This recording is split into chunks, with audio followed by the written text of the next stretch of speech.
जोहार दोस्तों। आज का सेशन झारखंड के इतिहास से लेकर मैं आया हूँ और कल जब मैं एनालिसिस किया तो देखा कि झारखंड के इतिहास के इतने अच्छे क्वेश्चन पूछे गए हैं। आईआरबी हो, एसआई हो, टीजीटी हो, ये सारे इतने अच्छे क्वेश्चन हैं। अगर आपके एग्ज़ाम में आ जाएँ तो पता नहीं 1 से 2 नंबर कट जाएंगे। और ऐसे भी झारखंड के दोस्त लोग इतिहास को पढ़ने में बहुत कतराते हैं। कहते हो इतिहास से 1-2 क्वेश्चन आते हैं और आपको पता नहीं है टॉप 10 में आने के लिए, टॉप करने के लिए जो कोई बच्चे नहीं पढ़ते हैं, जो मेरे मित्र नहीं पढ़ते हैं, वो आपको पढ़ के उससे आगे निकलना है दोस्तों। 3500 हर कोई मारेंगे, 35 तो एवरेज हर कोई का रहेगा, लेकिन जो 35 से 40 मारेंगे वो मेरिट में आएंगे दोस्तों, क्योंकि इसमें बहुत से भीड़ है और फाइट खतरनाक होंगे। इसलिए मैं चाहता हूँ कि वो हर टॉपिक को पहले लाऊं जिससे बच्चे पढ़ने में कतराते हैं और या फिर उसको इग्नोर कर देते हैं। तो चलिए दोस्तों, आज का सेशन स्टार्ट करते हैं।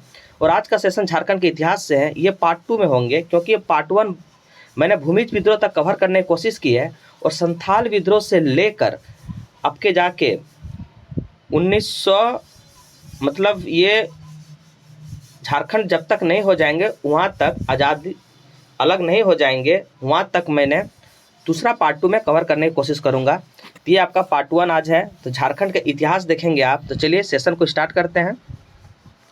तो चलिए दोस्तों, सेशन को स्टार्ट मैं करता हूँ आज। तो झारखंड के इतिहास से देखिए पहला क्वेश्चन क्या पूछा है। महाभारत काल में वर्णित किक्किट प्रदेश जो हम लोग बोलते हैं, महाभारत काल में यहाँ से एक क्वेश्चन बन गए कि महाभारत काल में ऋग्वेद में क्या वर्णित है। झारखंड का किक्किट प्रदेश वर्णित है, लेकिन इस किस क्षेत्र का वर्णित किया गया है वो आपके क्वेश्चन पूछे हैं। देखिए टीजीटी और आईआरबी में 2017 दोनों में पूछे हैं। इससे ये पता चलता है कि झारखंड के एग्जाम में क्वेश्चन बैंक से क्वेश्चन आपके रिपीट होते हैं। तो देखिए महाभारत काल में ऋग्वेद में वर्णित किक्किट प्रदेश किस क्षेत्रों को वर्णित किया गया है। ये किया गया है गिरिडीह को। किसको किया गया है दोस्तों? एक गिरिडीह को वर्णित किया गया है। नेक्स्ट देखिए, महाभारत में झारखंड को किस नाम से जाना जाता है। ये किस नाम को जाना जाता है दोस्तों? पुंडरीक देश। किसको कहते हैं हम लोग? पुंडरीक देश इसको कहते हैं। महाभारत में झारखंड को पुंडरीक देश के नाम से जाने जाते हैं। और यहाँ पे थोड़ा देख लीजिए, महाभारत के दिग्विजय पर्व झारखंड के क्षेत्र की चर्चा पशु भूमि, अगर पुंडरीक देश नहीं रहेंगे ऑप्शन में, आपको पशु भूमि मारना है, के नाम से मिलती है। और इस ग्रंथ में इस क्षेत्र को अर्कखंड या कर्कखंड भी कहते हैं। मतलब यहाँ से आपको 3 नाम याद रखने हैं। महाभारत में झारखंड को पुंडरीक देश, पशु भूमि, कर्कखंड या कर्कखंड या अर्कखंड, ये तीनों आपको याद रखना है। पुंडरीक देश, पशु भूमि, कर्कखंड, अक्रखंड, ये तीनों आपको याद रखने हैं महाभारत में झारखंड के नाम। और कहाँ से बोल देंगे? गिरिडीह क्षेत्र को ये आपको बोला गया था किक्किट प्रदेश। किसको? गिरिडीह को। आप ये भी याद रखेंगे। नेक्स्ट देखते हैं, चाणक्य ने अपने प्रसिद्ध रचना अर्थशास्त्र में झारखंड को क्या बोला गया है। तो आपको पता होना चाहिए, चाणक्य ने अपने प्रसिद्ध रचना अर्थशास्त्र में बोला है कुक्कुट देश। चाणक्य ने अपने अर्थशास्त्र में रचना की में बोला गया झारखंड को कुक्कुट देश। और हैंसोंग ने क्या बोला गया है? किला ना सुफाना। हैंसोंग गाना के तरह किला ना सुफाना। और दूसरा, ये तो सबको याद रखते हैं, लेकिन आपको दूसरा याद रखना है, कर्ण स्वर्ण, मतलब हैंसोंग कान में स्वर्ण पहनते थे, इस तरह इसको याद रखेंगे। किला ना सुफा सबको याद रखते हैं, लेकिन कर्ण स्वर्ण आपको याद रखना है दूसरों से अलग होने के लिए, तब कर्ण स्वर्ण। तो चलिए दोस्तों, देखते हैं यहाँ पे क्या क्या नामकरण किया गया है। आपको मैं यहाँ पे सारे डिटेल सोच रहा हूँ कि इसको कर दूँ। कोटेल का शास्त्र में कुक्कुट या कुक्कुट प्रदेश बोला गया है। ये आपके कथन देखिए, टोलमी उसको मुंड्रा कर देंगे। क्या कर देंगे? मुंड्रू कर देंगे, मुंड्रू। फायान द्वारा क्या बोला है? कुक्कुट लाट बोला है, ठीक है। हैंसोंग क्या बोला है? किना ना सुफाना या कर्ण स्वर्ण। आपको मैं बता दूं, अगर विष्णु पुराण में बोल देंगे तो मुरुंड, मुरुंड, विष्णु पुराण में मुरुंड बोलते हैं। नहीं दोस्तों, विष्णु नहीं, समुद्रगुप्त मुरुंड बोलते हैं। विष्णु पुराण में मुंड बोलते हैं, क्योंकि विष्णु का एगो मुंडी है, तो मुंड इस तरह से याद रखेंगे आपके। और आपके वायु पुराण में वायु मूर्ता है, इसलिए मूर से याद रखेंगे। वायु पुराण में मूर। तो इस तरह से दोस्तों सारे को थोड़ा थोड़ा कंसेप्ट लगा के याद करेंगे तो कभी आप नहीं भूलेंगे। तो चलिए नेक्स्ट देखते हैं, संथाल परगना क्षेत्र को अति प्राचीन काल में क्या बोला गया है। तो आपको पता होना चाहिए दोस्तों, संथाल परगना क्षेत्र को प्राचीन काल में आपके नरीखंड, नरीखंड, नरीखंड या फिर दूसरा आपके है कांकजोल भी कहा जाता था। तो संथाल परगना क्षेत्र को अति प्राचीन काल में नरीखंड या कांकजोल के भी नाम से जाना जाता था। नेक्स्ट देखिए दोस्तों, नेक्स्ट देखिए, मैंने आपको क्या बोला, संथाल परगना क्षेत्र को नरीखंड या कांकजोल के नाम से जाना जाता था। हिस्ट्री बहुत आदमी इग्नोर करते हैं दोस्तों, इसमें 100% देना है। जो सब्जेक्ट आपके दूसरे को नहीं पढ़ेंगे वो आपको पढ़ के उससे आगे निकलना है, ये आपके माइंड में हमेशा होना चाहिए। नेक्स्ट देखिए, मुगल काल के दौरान झारखंड राज्य को क्या कहा जाता है। मुगल काल के दोस्तों अगर आ गया, मुगल काल अगर आ गया उसको कुकरा या खोखरा मारेंगे। चाहे मुगल काल में कोई आपसे पूछ ले तो कुकरा खोखरा आंख बंद के मारेंगे, आपके ऑप्शन सही हो जाएंगे। देखिए दोस्तों, मुगल काल में क्या बोला गया है, कुकरा या खोखरा। तुजक ए जहांगीरी, जहांगीरी कहाँ के आते हैं, मुगल काल के। देखिए खोखरा है। अकबरनामा कहाँ से आते हैं, मुगल काल से। खोखरा है। आइन अकबरी कहाँ से आते हैं, तो ये थोड़ा से अलग है, कंकरा, इसको आप दिमाग में रखेंगे। अब ज़्यादातर 99% मुगल काल से अगर रहेंगे तो कोकरा या खोखरा मारेंगे, कोकरा या खोखरा मारेंगे। नेक्स्ट देखिए, मुगल काल के दौरान झारखंड क्षेत्र किस नाम से जाना जाता है। तो वही फिर बात हो गया, मुगल काल में कोकरा या खुखरा। आपके सारे क्वेश्चन रिपीट हुए हैं। देखिए दोस्तों, ये क्वेश्चन मेरे अनुसार से ये थोड़ा डाउटफुल है, क्योंकि दलमा एक पुरातत्व स्थल है, निम्न में से किस नदी के तट पर स्थित है। तो मैं जानता हूँ दोस्तों, धनबाद में जो है बौद्ध का एक महत्वपूर्ण केंद्र था, और आपको पता होना चाहिए धनबाद जो है वो दामोदर नदी के किनारे है, तो इसीलिए इसका आंसर आपके दामोदर हो जाना चाहिए। इसलिए मैं इसको ऑप्शन नंबर सी भी कर दिया हूँ, लेकिन यहाँ पे आपके स्वर्ण रेखा दिए हुए हैं, इसी वजह से मैंने इसको, क्योंकि ऐसे ही स्वर्ण रेखा तो धनबाद से गुजरते हैं नहीं, इसी वजह से इसका आंसर दामोदर होना चाहिए। तो ये SIPT में पूछा हुआ है 2017 में। देखिए दोस्तों, इसका एक्सप्लेनेशन थोड़ा कर देता हूँ। धनबाद जिले बौद्ध धर्म का एक महत्वपूर्ण केंद्र था। यहाँ पे दालमी और बुद्धपुर में अनेक बुद्ध स्मारक आज भी देखे जा सकते हैं। तो क्या बोला है, दियापुर दालमी नाम से जाना जाता है। ये स्वर्णरेखा नदी के उत्तरी तट पर स्थित है। प्राचीन मंदिर बुद्धेश्वर मंदिर के नाम से जाने जाते हैं। बुद्धेश्वर मंदिर आपसे अगर पूछ ले तो कहाँ है, वो धनबाद में है। बुद्धेश्वर मंदिर कहाँ है, धनबाद में है। आप हमसे बताएंगे कटुंगा मंदिर या कलेश्वरी मंदिर कहाँ है, ये चतरा में है दोस्तों। और ये तीनों धर्म, बौद्ध, जैन और हिंदू, ये तीनों धर्म का वहाँ मान्यता है। और कहा जाता है कि उस मंदिर में 10वें जो थे, ये जैन धर्म के 10वें थे, उसकी प्रतिमा या वहाँ उसके तप किए थे, ये आपकी मान्यता है। नेक्स्ट देखिए, मेरे सारे डिटेल एक्सप्लेनेशन करने की कोशिश किया, ताकि आपको कहीं से अगर क्वेश्चन पूछ दे तो आपको दिक्कत नहीं होंगे टिक मारने में। देखिए, बर्फ आयु की गहरी भूमिगत गुफा में पाया जाता है। बर्फ आयु की गहरी भूमिगत गुफा में पाया जाता है। ये क्या है दोस्तों, ये आपके हो जाएंगे इसको गुफा।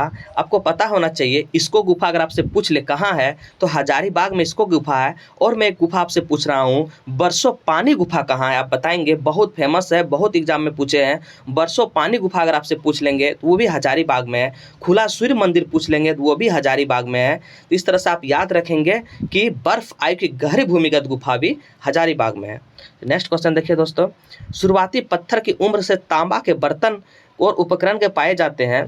तो आपको पता होना चाहिए, ये कारबाड़ी और बरगुंदा, ये कारबाड़ी और बरगुंदा ऑप्शन नंबर डी हो जाएंगे। अगर बोलेंगे तांबे के बर्तन तो ये याद रखेंगे ककरबाड़ी और बरगुंदा, ये VBI मार लेंगे, ये VBI आप मार लेंगे, क्योंकि नया क्वेश्चन है।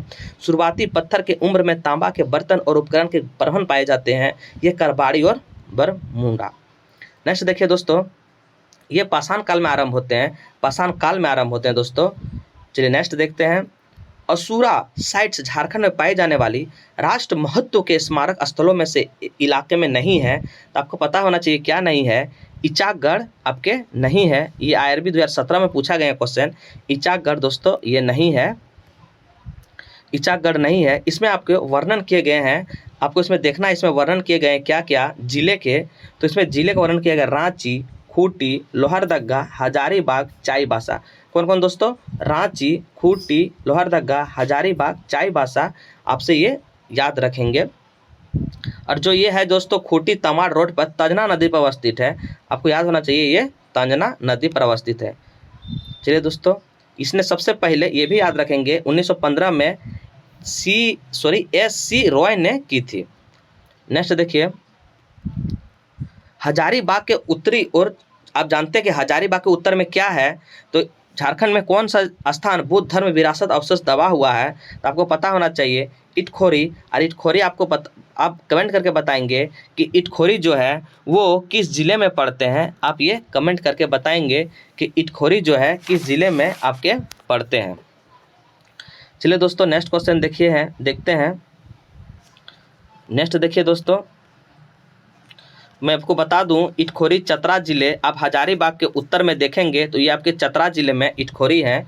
आपके जो मैं क्वेश्चन दोस्तों छोड़ता हूँ, आप लोग कमेंट नहीं करते, ये हमको अच्छा नहीं लगता है। कमेंट करने से वो क्या होते हैं कि वो स्पष्ट आपको माइंड में सेट हो जाएंगे। तो इटखोरी हो गया चतरा जिले, याद रखेंगे आप। नेक्स्ट देखिए, चंदन सहित पहाड़ी, ये भी आप VVI मारेंगे क्योंकि इस क्वेश्चन को मैं थोड़ा निचोड़ तोड़ना चाहता हूँ। चंदन सहित पहाड़ी जो है दोस्तों, सहित पहाड़ी अशोक शिलालेख झारखंड के निम्नलिखित में से किस पर स्थित है, तो आपको पता होना चाहिए। ये चंदन पहाड़ी सासाराम में दिए हुए हैं, सासाराम इसके दिए हुए हैं, सासाराम। तो दोस्तों आपसे ये क्वेश्चन 2-3 पूछ सकते हैं कि चंदन पहाड़ी, आप सबसे पहले बताइए कि ये कौन से लगे हुए हैं, किस पहाड़ी पर, बिहार के किस पे स्थित है ये, तो ये सासाराम अगर बोल देंगे सासाराम। यहाँ से दूसरा क्वेश्चन ये निकाल सकते हैं कि किस लिपि में लिखा गया था, ये ब्राह्मणी लिपि में लिखा गया था, और किस शासक के द्वारा अगर बोल देंगे तो अशोक सम्राट के द्वारा ये 2300 ईस्वी पूर्व में ये प्रसार प्रचार के दौरान लिखवाया गया था। नेक्स्ट देखिए दोस्तों, निम्नलिखित शब्दों में कौन सा झारखंड के एक ताम्रपाषाण साइट से संबंधित नहीं है, तो ये कौन नहीं है दोस्तों, ये कुनार। ये भी आप इंपॉर्टेंट मारेंगे, ये TGT 2017 में पूछे गए, ये कुनार हो जाएंगे। देख रहे दोस्तों किस तरह से क्वेश्चन बनाया गया है, अगर एग्जाम में आ जाएंगे तो बोलेंगे मेरे सिलेबस से बाहर है। इसलिए मैं सोचा कि आज झारखंड का इतिहास में लेके आता हूँ, क्योंकि इससे बहुत से मेरे दोस्त भाई बहन इसको इग्नोर करके रखते हैं। नेक्स्ट देखिए, संभावित भूमिगत कोशिकाओं और मार्ग के साथ बरामदारी इमारतों के अवशेष किस स्थान में देखने को मिले हैं, ये मिले आपके अर्जी, मुकिमपुर और संथाल परगना। नेक्स्ट देखिए दोस्तों, सिंघुम में खुदाई के दौरान आपके निम्न में से कौन सा पाया गया है, तो आपको पता होना चाहिए ये रोमन सिक्के दोस्तों पाया गया था। आपको मैं यहाँ से बता दूं कि रोमन सिक्के आपके सिंघुम हो गए, जबकि इंडोसिथियन सिक्के आपको बोलेंगे तो चाईबासा हो जाएंगे, और कुषाण सिक्के अगर बोल देंगे आपके तो ये रांची हो जाएंगे। ये तीनों याद रखेंगे, इंडियन सिक्को चाईबासा, रोमन सिक्के सिंघुम, और कुषाण सिक्के रांची। रोमन सिक्के सिंघुम, इंडोसिथियन चाईबासा, इंडो स्टाइल में चाय पियेंगे, रोमन में सिक्के देंगे उसको सिंघुम में, और कुषाण तो आप रांची जानते हैं दोस्तों। नेक्स्ट देखिए दोस्तों, नेक्स्ट क्वेश्चन,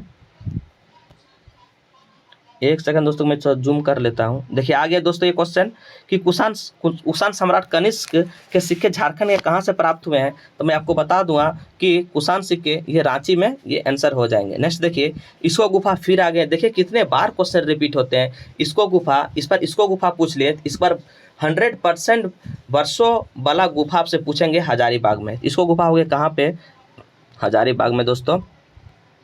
नेक्स्ट देखिए, झारखंड के इतिहास की शुरुआत कब से मानी जाती है, आपको पता होना चाहिए मध्यकाल को ही मेसोलिथिक युग भी कहा जाता है दोस्तों। मध्यकाल को ही मेथोयुसिक युग भी कहा जाता है। मेसोलिथिक युग जो है ये मध्यकाल अगर नहीं रहेंगे तो मेसोलिथिक युग मारेंगे, तो वो आपको आंसर मार देना है। ये कितना से कितना तक है दोस्तों, ये 10,000 से आपके 4,000 ईस्वी तक माने जाते हैं। 10,000 से 4,000 ईस्वी तक माने जाते हैं। पशुपालन की शुरुआत भी इसी हो चुकी थी। इस काल में दुमका, पलामू, धनबाद, रांची, पूर्वी सिंहभूम, पश्चिमी सिंहभूम क्षेत्र से मिले थे, अवशेष मिले थे दोस्तों। और मैं आपको बता दूं कि ये मध्यकाल, आपके अगर पूछ लूँ मैं कि नवपाषाण काल कब से कब बनी जाती है, तो 10,000 से 1,000 ईस्वी पूर्व को नवपाषाण कालीन मानी जाती है। नेक्स्ट देखिए दोस्तों, वर्ष 1620 को तृतीय महाराजा जगन्नाथ सिंह कुमार विक्रम सिंह ने किस राज्य की स्थापना की थी, तो ये आपके हो जाएंगे सरायकेला खरसावां। क्या हो जाएंगे दोस्तों, ये सरायकेला खरसावां। मैं आपको बता दूं कि सरायकेला राज्य की अगर स्थापना बोलेंगे तो अर्जुन सिंह ने किए थे। सरायकेला राज्य मतलब ये क्वेश्चन बहुत बार पूछते हैं कि सरायकेला रियासत की स्थापना 1620 में अर्जुन सिंह ने किए थे। लेकिन आपके अगर बोल देंगे कि विक्रम सिंह प्रथम द्वारा सरायकेला खरसावां रियासत की स्थापना 1650 में कुंवर पदम सिंह। यहाँ 2 क्वेश्चन आप देखेंगे, ध्यान देंगे। सरायकेला राज्य बोलेगा रियासत की स्थापना 1620, अर्जुन सिंह ने किए थे, लेकिन खरसवां रियासत की स्थापना उसके पुत्र जो है कुंवर पदम सिंह ने किए थे। आप ये याद रखेंगे दोस्तों। नेक्स्ट देखिए दोस्तों, आपके क्वेश्चन आ जाएंगे। निम्नलिखित में सरायकेला रियासत के आखिरी शासक कौन थे? तो एच राजा आदित्य प्रताप सिंह थे। कौन से दोस्तों? तो आप सरायकेला रियासत बोलेंगे ये कौन हो जाएंगे? आदित्य प्रताप सिंह। ये लास्ट हैं, ये सबसे लास्ट है आदित्य प्रताप सिंह, मतलब केला के साथ आदि खाएंगे, इस तरह आप याद रखेंगे। तो सरायकेला रियासत बोलेंगे तो आदि याद रखेंगे, आदित्य प्रताप सिंह।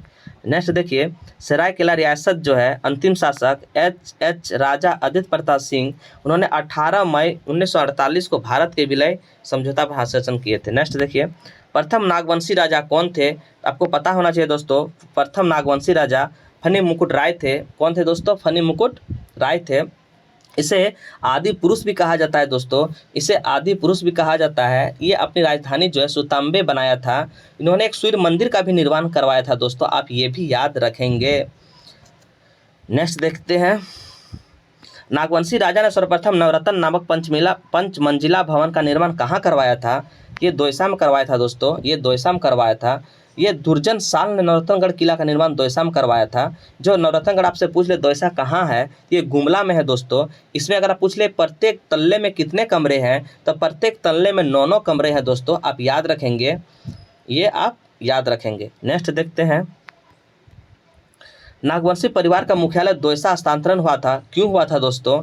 ये होता है दोयसा में युद्ध से पराजित हो गए थे, जिसके वजह से वहाँ से वो हस्तांतरण कर लिए गए थे।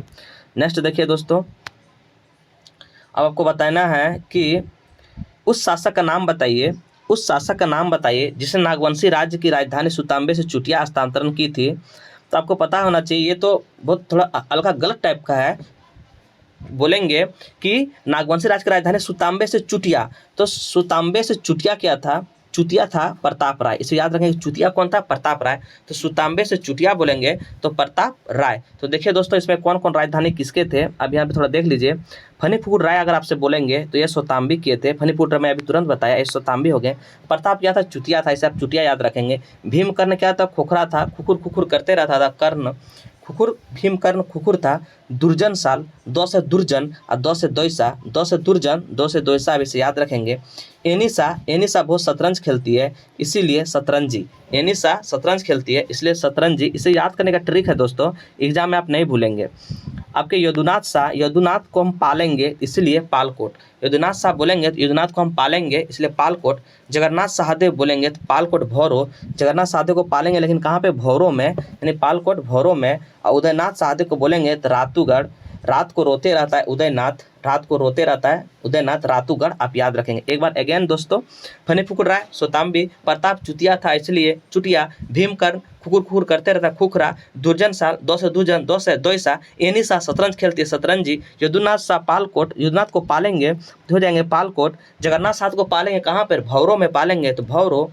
इसके बाद उदयनाथ क्या करता है? रात को रातूगढ़, यानी रातूगढ़ याद रखेंगे। दोस्तों मैं सोचता हूँ किसी तरह से आपको याद करा दूं, कोई भी फैक्ट आपके अगर एग्जाम में आ जाए तो वो दिमाग से नहीं निकालना चाहिए। मेरा कोशिश यही है दोस्तों कि हर टाइम मैं सोचता हूँ कैसे आप लोग का रिजल्ट हो, कैसे रिजल्ट हो। निम्नलिखित में से रामगढ़ का कौन सा राजा शुरू से अंत तक अंग्रेज का विरोध करता रहा? ये जो थे दोस्तों मुकुंद सिंह जो थे, ये शुरू से अंग्रेज को विरोध करता रहा और मुकुंद सिंह को पकड़ाने के लिए 1000 रुपये की इनाम रखे गए थे। नेक्स्ट देखिए, आपके बता दूं कि नेक्स्ट क्वेश्चन है, रामगढ़ के राजा की मूल राजधानी कहाँ थी? ये थी दोस्तों रामगढ़, आप याद रखेंगे। आप देखते हैं दोस्तों कि संस्थापक और कहाँ पे ये थे राजधानी। सिसिया उर्दा जो है बागदेव का था, सिसिया उर्दा जो था बागदेव सिंह का था। बादाम जो है हेमंत सिंह बादाम बहुत खाते हैं, इसीलिए इसे याद रखेंगे। रामगढ़ बोलेंगे तो दलेल सिंह, रामगढ़ बोलेंगे तो दलेल सिंह। इचाक बोलेंगे तो आपके तेज सिंह, और पदमा बोलेंगे तो आपको ब्रह्मदेव। नेक्स्ट अगेन, सिसिया उर्दा बागदेव, सिसिया उर्दा मैंने बाग काटा तो सिसक के रोने लगा, तो बागदेव से रख देंगे। बादाम कौन खाता है? हेमंत सिंह बहुत ज़्यादा बादाम खाता है।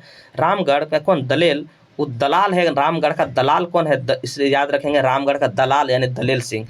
इचाक में तेज सिंह, इचाक तेज सिंह। पदमा ब्रह्मदेव नारायण, पदमा ब्रह्मदेव नारायण। इस तरह से दोस्तों इसको याद रखेंगे आप। ट्रिक कुछ कुछ लगा देंगे जिससे आपको भूलेंगे नहीं, हिस्ट्री है इसलिए हम बस भूल जाते हैं।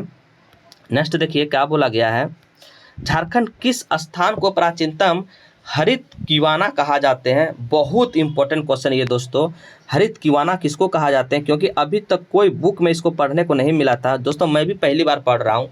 हरित कीवाना जो बोलेंगे तो आपको देवघर को मारना है, हरित कीवाना। देख रहे हैं दोस्तों, SI PD 2017 में पूछा गया है, अगर ये एग्जाम में आ जाते तो बोलता है अरे कहाँ से क्वेश्चन आ गया। झारखंड के किस स्थान को प्राचीन काल में हरित कीवाना कहा जाता है, ये देवघर को कहा जाता है दोस्तों। इसका मैं एक्सप्लेनेशन थोड़ा देखता हूँ। देवघर एक हिंदी शब्द है, कैसा है, हिंदी शब्द है।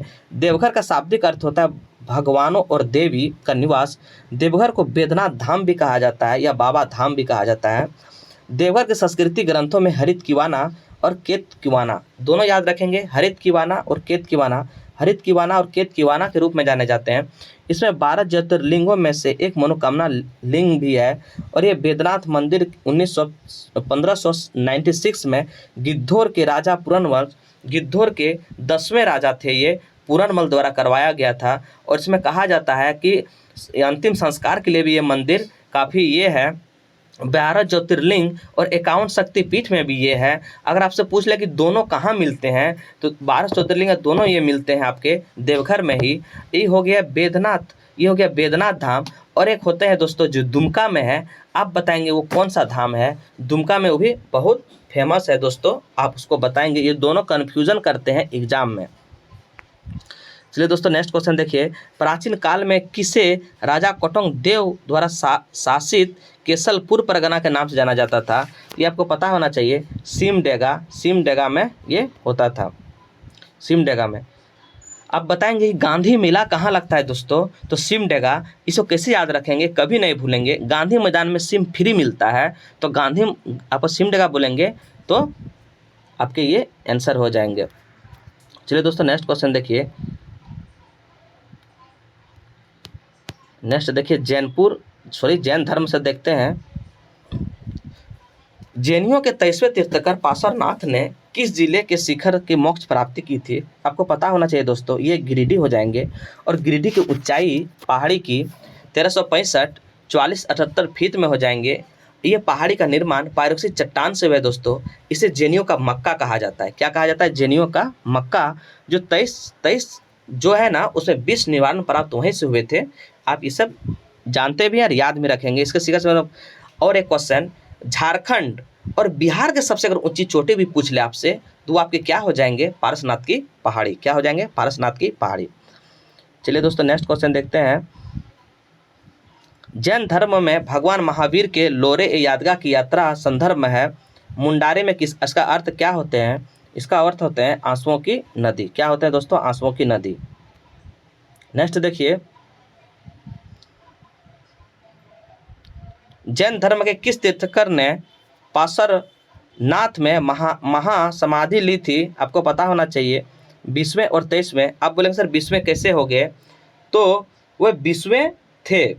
ये पहाड़ी के अनुसार 20वें थे, लेकिन ऐसे 24वें में से 23 जो थे, 23वें के पार्श्वनाथ वो 20वें नंबर के झारखंड में आते थे, इसी वजह से 20वें और 30वें आप यहाँ पे आपके आंसर दिए हुए हैं। अब मध्यकालीन इतिहास देखते हैं दोस्तों। यहाँ से बहुत इंपॉर्टेंट 1-2 क्वेश्चन बने हुए हैं। 1757 में प्लासी की लड़ाई के बाद सिराजुद्दौला द्वारा इस क्षेत्र पर कब्जा किया था, ये था राजमहल। कहाँ पे दोस्तों, राजमहल। 1757 में प्लासी की लड़ाई के बाद सिराजुद्दौला द्वारा इस क्षेत्र पर कब्जा किया था, तो राजमहल में हो जाएगा दोस्तों। नेक्स्ट देखिए, इस्लाम खान ने राजमहल से अपनी राजधानी को कहाँ स्थानांतरण किया था, तो इस्लाम मुस्लिम हो गए तो ढाका चले जाइए, ये ढाका ले गए, ये ढाका ले गए। नेक्स्ट देखिए, निम्नलिखित में कौन सा सुल्तान सूजा की राजधानी थी, तो सूजा की राजधानी दोस्तों आपको बताना है। क्या हो जाएंगे आंसर, तो सूजा की राजधानी आपके हो जाएंगे, 1 मिनट दोस्तों, आपके आंसर हो जाएंगे। सूजा की राजधानी कहाँ थी, ये शायद राजमहल थी दोस्तों। सूजा की राजधानी कहाँ थी, ये शायद राजमहल थी। ये राजमहल ही आंसर होना चाहिए मेरे अनुसार से। सही है दोस्तों, राजमहल ही है। सूजा की राजधानी कहाँ थी, ये भी आपने राजधानी राजमहल ही स्थानांतरण किए थे। 1639 में मुगल सम्राट शाहजहां का पुत्र शाह सूजा द्वारा राजमहल को बंगाल की राजधानी बनाया गया और 1660 तक मुगल वायसराय की सीट पर, और 1661 में एक टकसाल शहर की जारी की थी। ये आपको याद होना चाहिए। नेक्स्ट देखिए, औरंगजेब ने शासनकाल के दौरान दलेल सिंह ने मगर खां को हराया था, जो कि वो चास के थे। बोकारो जो चास है ना दोस्तों, वो चास के थे। नेक्स्ट देखिए, दुर्जन साल सम्राट हीरे की अपनी विशेषता के कारण उसे ग्वालियर किला में बंद कर दिया था दोस्तों, दुर्जन साल को। और वो क्या किए थे, एक बार उन लोगों में विवादित हो गए कि ये हीरा है या नहीं है। तो हीरा ये पहचान लिए दुर्जन साल, और वो वहाँ के राजा जो है खुश होके उसको बोले 6,000 रुपया सालाना में आपको देना होगा और आपको मैं आज़ाद कर देता हूँ। तो ये कौन थे दोस्तों, ये जहांगीर थे। उस समय जेल से रिहा कर दिए थे जहांगीर। नेक्स्ट देखिए, यहाँ पे एक्सप्लेनेशन थोड़ा देख लीजिए। देखिए दोस्तों, हीरे के लिए प्रसिद्ध शंख नदी पर कब्जे ले लिए गए। दुर्जन साल गिरफ्तारी 12 वर्षों तक ग्वालियर के किले में हो गए थे। और आपको बताना, एक हीरे की असलियत को लेकर जो है चर्चा, असल हीरा पहचान के लिए, और उसे शाह की उपाधि देकर 6,000 रुपया स्वीकार कर दिया था। नेक्स्ट देखिए, 1616 में कर नहीं देने के कारण किस महाराजा को जहांगीर के ग्वालियर किले में कैद कर लिया था? ये था आपका दुर्जन साल। कौन था दोस्तों? ये दुर्जन साल। नेक्स्ट देखिए दोस्तों, बोला गया है नागवंशी शासक राजा दुर्जन साल 1628 में मुगल सम्राट जहांगीर को वर्ष शक कर नहीं देने के कारण, ये तो वही अभी 6,000 रुपया बताएं, तुरंत यही क्वेश्चन है 6,000। राजा जयसिंह जिन्होंने खुद को 13वीं सदी का झारखंड का शासक घोषित किया था, वो कहाँ के थे? ये उड़ीसा के थे। आप याद रखेंगे कहाँ के थे दोस्तों? उड़ीसा के थे। उड़ीसा के राजा जयसिंह देव को कितने सदी के? तो वे 13 सदी के। कितने बार क्वेश्चन रिपीट में आप देखिए एग्जाम में कैसे रिपीट क्वेश्चन करते हैं। फिर आ गया वही 13वीं सदी, वही आपके 13वीं सदी मारना है। उड़ीसा किस राजा? 13वीं सदी। चलिए यहाँ से देखिए, बिहार के मुगल सूबेदार शाइस्ता खान ने पलामू के पराक्रमी शासक प्रताप राय के विरुद्ध पलामू किले पर किस वर्ष आक्रमण किए थे? आपको पता होना चाहिए, 41 से 42। नेक्स्ट देखिए दोस्तों, मुगल बादशाह अकबर ने किस सेनापति नेतृत्व में मुगल सेना 1585 में छोटनागपुर खास का नागवंशी शासक, ये हो गए आपके शाहबाज खान अंबुज। ये आप याद रखेंगे, इंपॉर्टेंस क्वेश्चन है। शाहबाज खान अंबुज क्या है? मुगल बादशाह अकबर के किस सेनापति ने के नेतृत्व में मुगल सेना ने 1585 में छोटनागपुर खास के नागवंशी शासक मधुकरण शाह पर आक्रमण किया और उसे हराया? ये हो जाएगा शाहबाज खान अंबुज। नेक्स्ट देखिए, झारखंड के आधुनिक इतिहास आप आते हैं। ईस्ट इंडिया कंपनी को झारखंड में प्रवेश करने पर आए कितने दशक लग गए? तो आपको पता होना चाहिए, ये 8 दशक लग गए। ये 8 दशक लग गए। स्टार्टिंग ये 1767 में किए थे। उस समय ढाल विद्रोह हुआ था दोस्तों, और जगन्नाथ ढाल उसके राजा किए गए थे। तो अगर ढाल विद्रोह पूछ ले आपसे, तो जगन्नाथ ढाल को हटा के जब नींबू ढाल को बनाया गया और उग्र हो गया, और फिर पुनः जगन्नाथ ढाल को बनाया गया, उसको 4,000 उसको देने के लिए कहा, और बाद में उसको 4,200 कुछ रुपए थे वो देने के लिए उसे बढ़ा दिया गया था। तो जगह आप याद रखेंगे 1767 में, और ये 8 दशक लग गए। अब आता है दोस्तों जनजाति विद्रोह से। झारखंड के महत्वपूर्ण आदिवासी आंदोलन और उसके जो जुड़े हुए हस्तकार नीचे पे दिए गए हैं। आपको पता होना चाहिए क्या आंसर हो जाएंगे इसके। ये हो जाएंगे विष्णु मानकी के नेतृत्व में संथाल विद्रोह। ये हो जाएंगे आपके, ये क्या बोले, गलत मिलान है। तो गलत मिलान यही है दोस्तों। भूमि में गंगा नारायण का नेतृत्व भूमिज विद्रोह सही है। 32-33 में दोस्तों भूमिज विद्रोह हुआ था, आपको याद होना चाहिए। भूकन सिंह के नेतृत्व में पलामू में चेरो विद्रोह हुआ था, सही है। भूख लगा चिरने जाएंगे, भूमि जो है गंगा में बहती है। भागीरथी मांझी के नेतृत्व में खेरवार आंदोलन हुआ था, आपको पता होना चाहिए। खेरवार आंदोलन भागीरथी मांझी जो गोड्डा के थे, और कभी कभी एग्जाम में पूछ लेते हैं, ये संथाल परगना में हुए थे, आप ये भी याद रखेंगे। चलिए दोस्तों, और जो यहाँ पे दिया हुआ है विष्णु मान के, ये तमाड़ विद्रोह संबंधित थे दोस्तों। 1789 में तमाड़ विद्रोह हुआ था, उससे संबंधित थे। नेक्स्ट देखिए, चलिए दोस्तों यहाँ पे इसका दिया हुआ है, देखिए। अब जैसे विष्णु मान के मैंने कहा अभी, तमाड़ विद्रोह 1789 में तमाड़ विद्रोह से थे। अब यहाँ पे देख लीजिए कौन किससे थे। भूमिज विद्रोह बीरभूम गंगा नारायण, चेरो विद्रोह पलामू भूकन सिंह, खरवार विद्रोह संताल परगना भागीरथी मांझी, और संताल विद्रोह सिद्धू कानू। ये तो आपको पता ही, संताल परगना। नेक्स्ट देखिए, निम्न से कौन से अंग्रेज ने के दमनकारी शासक के विरुद्ध लड़ा? ये थे सभी कौन कौन? बिरसा मुंडा, सिद्धू मुर्मू और कानू मुर्मू, ये सभी अंग्रेज के विरुद्ध लड़े गए थे। हिल असेंबली प्लान किसके नेतृत्व में किए गए थे? आपको पता होना चाहिए। हिल असेंबली प्लान क्यूकलैंड इसको जो तिलका मांझी तीर से मार दिए गए थे, तीर से इसको मार दिए गए थे। ताड़ का पेड़ में चढ़ के ये इसको तीर से मार दिए गए थे। और सुल्तानगंज के पहाड़ियों से जो है तिलका मांझी को 4 घोड़े से रगड़ कर, पीट कर, मतलब बांध कर उसे भागलपुर जेल लाए गए थे और बरगद के पेड़ में उसे फांसी दे गए थे। आज वो चौक तिलका मांझी चौक कहलाता है। दामिनी को आपको पता होना चाहिए कब हुआ था, 1824 में। ये राजमहल के पहाड़ियों से संबंधित है दोस्तों। 1824 संथाल परगना अब हो गया है। नेक्स्ट देखिए, आपको बताना है कौन सा मिलान गलत है दोस्तों, सब बताना है कौन सा मिलान गलत है।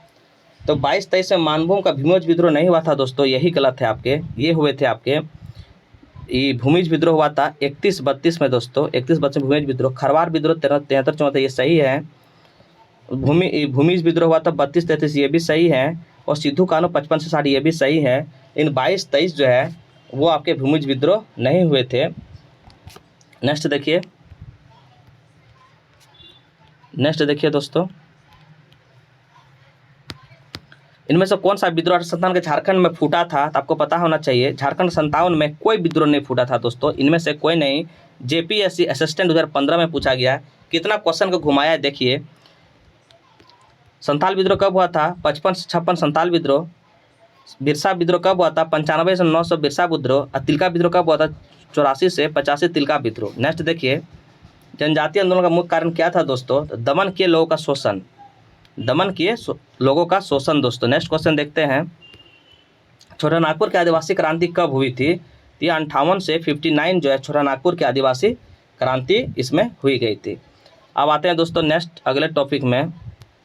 अगले टॉपिक है आपके धाल विद्रोह से। धाल विद्रोह से दोस्तों आपको पता होना चाहिए, ये स्टार्ट 1767 से 77 तक चली थी और ये 10 वर्षों तक चली थी। झारखंड में अंग्रेजी का प्रवेश सर्वप्रथम सिंहभूम से हुआ था दोस्तों, आपको पता होना चाहिए ये सिंहभूम से हुआ था। सबसे पहले अंग्रेजियों का प्रवेश सिंहभूम में हुआ था। और 1767 में धाल विद्रोह का अपरस्त राजा थलवल देव था। ये तो मैंने सारे आपको फैक्ट बता ही दिए। हाँ, वो एक अमाउंट आपको याद रहना चाहिए, 2000, 3000, 4000, मतलब वार्षिक का सबसे ज़्यादा 4000, इसे बढ़ाकर 1800 में 4267 रुपये कर दिए थे। चुआड़ विद्रोह देखिए दोस्तों, चुआड़ विद्रोह, चुआड़ का पहला चुआड़ विद्रोह कब हुआ था, 1769 में चुआड़ विद्रोह हुआ था। और ये चुआड़ विद्रोह आपके 1819 तक चुआड़ विद्रोह चले थे। और दूसरा चरण का चुआड़ विद्रोह अगर आपसे पूछ लेंगे तो 1801 से 1819 तक चुआड़ विद्रोह का दूसरा चरण था दोस्तों, आप ये भी याद रखेंगे। नेक्स्ट देखिए, पहाड़िया विद्रोह। पहाड़िया विद्रोह महेशपुर की रानी जो थी, पहाड़िया विद्रोह किस रानी सहयोग किए थे, ये किए थे महेशपुर की रानी। नेक्स्ट देखिए दोस्तों,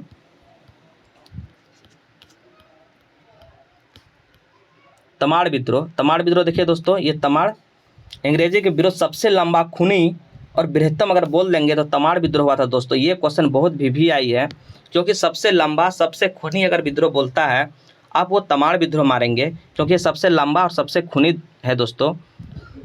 देखिए, अगर आपसे पूछे जाएंगे कि 6 चरणों में चला था विद्रोह, कितने चरणों में चला था दोस्तों, 6 चरणों में। 1795 का मुंडा विद्रोह किसके द्वारा किया गया था दोस्तों, तो देखिए यहाँ पे प्रथम, ये 6 चरण आप देख लेंगे। प्रथम चरण जो है इसके दमन करता थे जेम्स क्राफ्ट, दूसरे बोलेंगे तो हैगन ले कपूर, उसके बाद लिमंड बैन इस तीसरे थे, चौथे थे आपके रफसीज, पाँचवें थे ऑन्डन और रफसेज, और छठे थे रफसेज और काल्विन। ये आप एक बार नोटिस करेंगे खुद से, ज़्यादा बेहतर होंगे। नेक्स्ट देखिए आप तिलका विद्रोह दोस्तों। तिलका विद्रोह जानते ही हैं, ये भागलपुर से हुई थी 1785 में। नेक्स्ट देखिए, तिलका विद्रोह के एग्जाम में पूछे जाते हैं कि जो अपना संदेश जो है ना, वो सखुआ के पत्ते से भेजा करते थे दोस्तों संदेश। 13 जनवरी 1784 तिलका मांझी तीर से मारकर अंग्रेजी अधिकारी अस्टन कोकुलेन को मौत का घाट उतार दिए थे। और 1785 में इसको पकड़ा और 1785 में ही इसको फांसी दे दिए गए। भागलपुर में बरगद के पेड़ में लटका दिए गए थे दोस्तों इसको।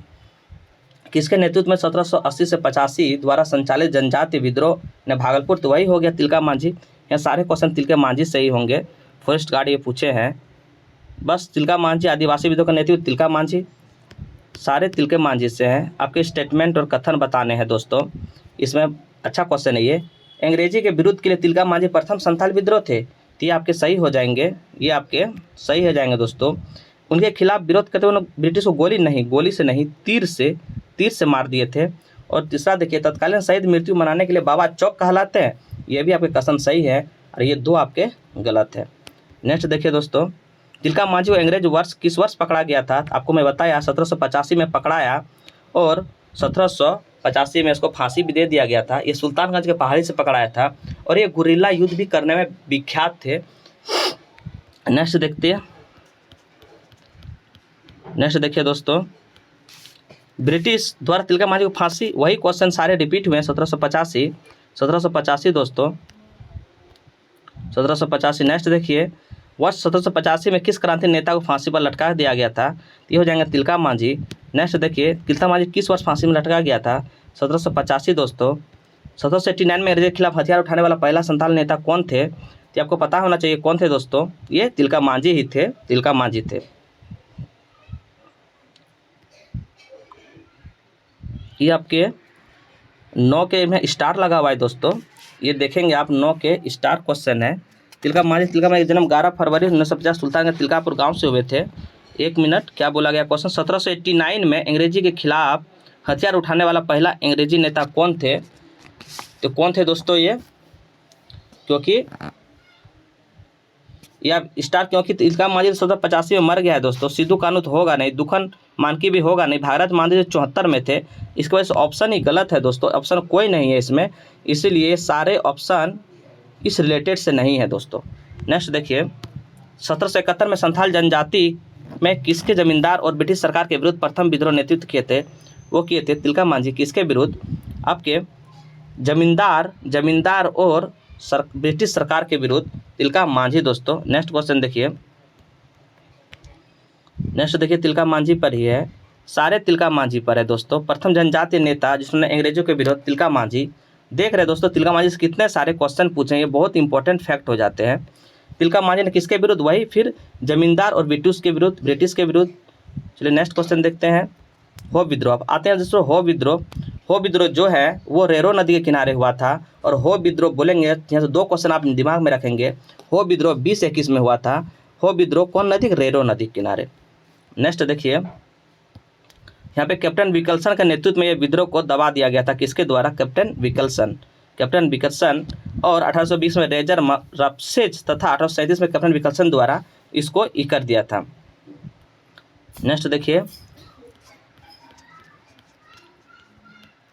2021 में वही हो विद्रोह। 2021 जहाँ बोलेंगे हो विद्रोह, आपके 31-32 बोलेंगे तो कौल विद्रोह, 32-33 बोलेंगे आपके क्या हो जाएंगे? भूमिज विद्रोह। इसका क्या हो जाएगा आंसर? हो विद्रोह। हो लोगों के लार्का कौल किसे कहा जाता है? ये क्वेश्चन इंपॉर्टेंट है। लार्का कौल किसे कहा जाता है? SR टिकेल को लार्का कौल के नाम से जाने जाते हैं।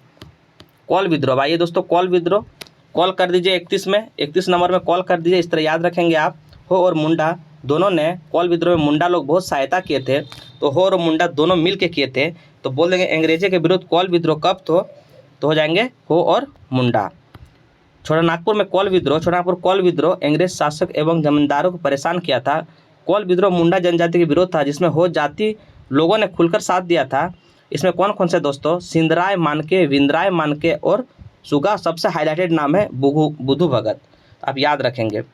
अंग्रेजों के विरुद्ध 1831 में कौन सा छोटानागपुर कबीले के भाग लिया था? ये हो जाएंगे हो और मुंडा। नेक्स्ट देखिए 31-32 में वही बुधू भगत, आपको क्या बोले? बुधू भगत हो जाएंगे। ये सारे इंपॉर्टेंट क्वेश्चन कल पार्ट 2 में लेकर आऊँगा दोस्तों। इसका कौल विद्रोह बुधू भगत कहाँ के रहने वाले थे? आपको पता होना चाहिए बुधू भगत कहाँ के रहने वाले थे दोस्तों, बताइए।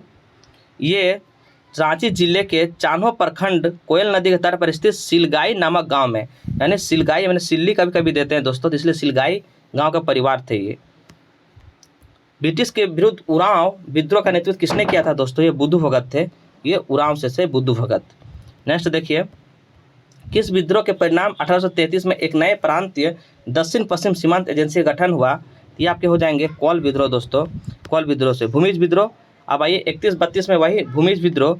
आपसे पूछ लेंगे कि भूमिज विद्रोह के कौन थे, भूमिज विद्रोह के नेता कौन थे दोस्तों? आपको पता होना चाहिए भूमिज विद्रोह के नेता आपके कहाँ बोलते हैं, भूमि कहाँ बहती है? गंगा नारायण, तो गंगा भूमिज में बहती है, इसलिए गंगा नारायण आप याद रखेंगे।